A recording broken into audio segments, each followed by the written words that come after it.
ومرحبا بكم مستمعينا وين ما كنتوا. سلموا على اللي قاعدين يتفاعلوا معنا على راديو جون تونيزي باج اوفيسيال، ومحمد حموده بالاخص اللي قاعد يتفاعل معنا في كل مساحاتنا التنشيطيه. مرحبا بيك مستمع وفي اذاعه الشباب اللي مغرومين بالموسيقى. مازالت عنا برشا اغنيات حلوه في عشويتنا، اما علاش لا زاد ما نوعوهاش مع الاستضافات ومع الفقرات الخدماتيه، وخاصه اللي عندها علاقه زاده بالشباب. اما توا الفقره عندها علاقه بالصحه، وباش تسمعونا مليح وتركزوا معنا في المصادر الغذائيه الفيتامين سي شنو نلقاوه، والاهميه نتاعو زاده لصحه البدن وللجسم ككل في فقره نوتري كونساي. نوتري كونساي. الفقرة هذه تقدمها لنا أخصائية التغذية رحاب جلاسي. مرحبا رحاب. مرحبا بك أميرة، ومرحبا بالناس الكل اللي يتابعوا فينا في فقرة نوتري كونساي. اليوم تمشيان يظهر لي مع الطقس الايامات هذه بردت برشا، اللي ممكن يحسوا رواحهم هكا اونغومي، يقول لك جريب في الثنيه. اما الفيتامين سي نعرفوا انه معناتها من الحاجات اللي تفيدنا للجريب.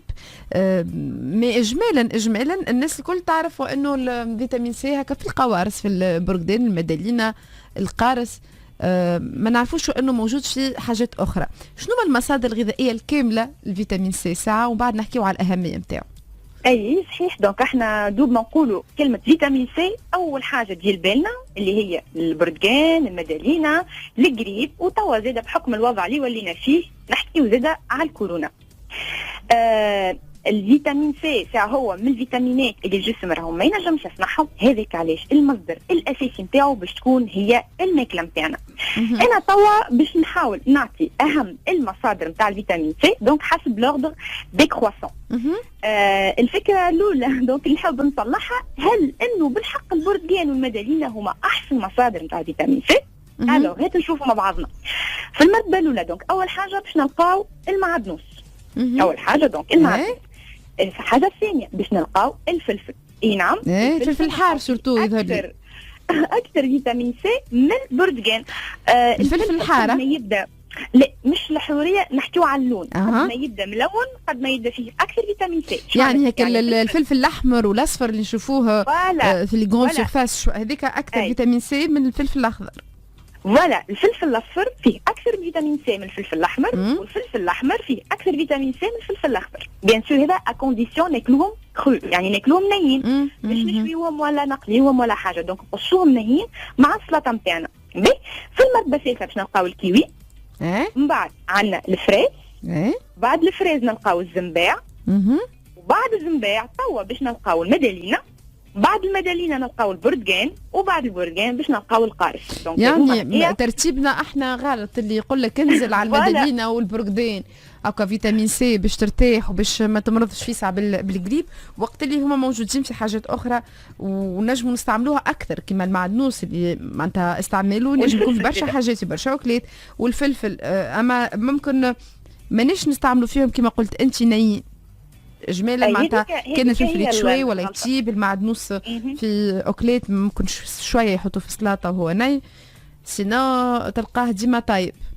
فوالا، دونك هذيك هوني نصيحتي انا كاخصائيه تغذيه، خاطر البروبليم نتاع الفيتامين سي فيتامين سنسيبل، وفي سما تتاكسد وياسر سنسيبل للسخانه. دونك هذاك علاش ماذا بينا الغله ولا خاصه الخضره دونك ناخذوهم يكونوا كرو ويكونوا زاد فيسع. مثلا احنا باش نعملوا عصير نتاع برتقان، ماذا بينا دوب ما نعصروه دوب ما نشربوه بالوقت، خاطر كان باش نخليوه الفيتامين سي باش يتاكسد. دونك فوالا وقتها ما عادش تبقى فيه المنفعه. دونك نحكيو على شويه اللي بوزوان الحاجيات نتاع الجسم من الفيتامين سي. انا دول دونك يستحق 110 ملغ من الفيتامين سي في النهار. سهل برشا راه الحاجيات هذوما نجموا نغطيوهم، يعني بدلنا ياخذهم كابتين كيوي اللي هي يعني 2 دينارات. حاجه بسيطه ياسر باش انت تقول بسيطه، ماهيش بسيطه على خاطر هي حاجه من الكماليات اليوم. معناتها الكيوي ولا الفريز ولا غيره، معناتها مش ناس كل تقدر باش تشريه. يعني هوني جوست كومبري، يعني 2000 ماهيش حاجه كبيره. والا زاد راهو نجموا ناخذوا فيتامين سي، مثلا كعبه برتقان، سلطه نقصوا فيها فلفل اخضر والا احمر. مثال كان لقينا اصفر زاده الملون في وسط السلطه نتاعنا مع شويه معدنوس 10 قارص، فوالا دونك هكا نكونوا خدينا حاجاتنا الكل من فيتامين سي. الوغ المعلومه الثانيه توا وانت ديجا ذكرتها، دوب ما نقولوا فيتامين سي عنده علاقه بالجريب، انه باش يحمينا من الجريب. وتوا زاد ولينا نحكي وصحيحه المعلومه هذه ولا؟ الوغ باش نبدا الريبونس، وي صحيحه. اما علاش؟ هو فيتامين سي يعتبر كمضاد للاكسده، اونتي اوكسيدون، اللي يحمينا من ستريس اوكسيداتيف.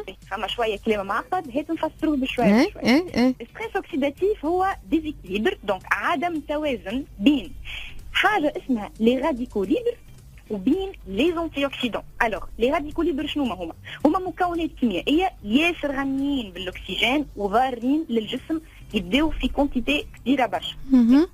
تقولي منين يجيو هذوما لي راديكو ليبر؟ راهو احنا في حياتنا اليوميه معرضين ليهم هذوما لي راديكو ليبر، في الدخان، في الهواء الملوث اللي يشموه، بالنسبه للعباد اللي تستهلك الكحول. دونك هما مشكلتهم ياسر مصدر نتاع امراض كيما الزهايمر وغيره من مرض يسبب في برشا امراض.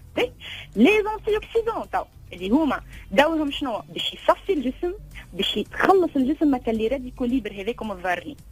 فما اللي الجسم يصنعهم، وفما زاده مصدر هام اللي هما من الماكله، دونك كيما الفيتامين ا، الفيتامين او، وفوالا لو فيتامين سي. باهي علاش حكيت انا الحكايه هذه الكل؟ على خاطر الستريس هذايا توا دخلنا على خاطر الستريس اوكسيداتيف هذا ياثر سلبيا على جهاز المناعه. والفيتامين سي دونك في الحاله هذه il va assurer le bon fonctionnement du système immunitaire en tant que antioxydant.